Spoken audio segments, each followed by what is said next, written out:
The 1920s, a time of wild parties, jazz, flappers, and the US government secretly poisoning people? Yep, you heard that right. Today, we're diving into one of the craziest stories you've probably never heard about, the Chemists' War, when the US government poisoned alcohol and, wait for it, killed thousands of people, all in the name of Prohibition. So, imagine this. It's the 1920s. The government decides alcohol is the root of all evil, like a bad roommate that just won't leave the house. They introduce Prohibition to ban booze, but spoiler alert, it didn't work. Instead of sobering up the country, Prohibition gave birth to an alcohol-fueled black market.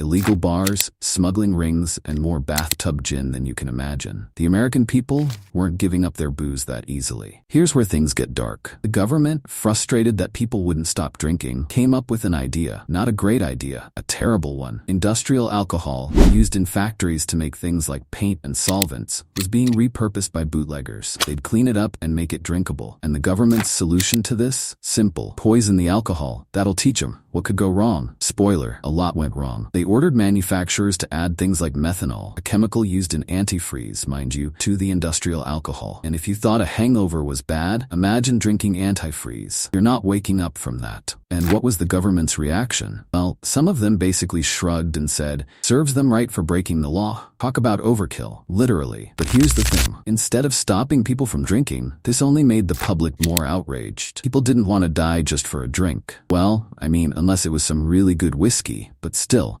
Finally, in 1933, after 13 long years of Prohibition chaos, the government threw in the towel. The 21st Amendment was passed, alcohol was legal again, and the people celebrated. Cue the jazz music and champagne showers. And the moral of the story? Well, maybe next time the government wants to teach people a lesson, they should skip the whole let's poison them plan. Just a thought.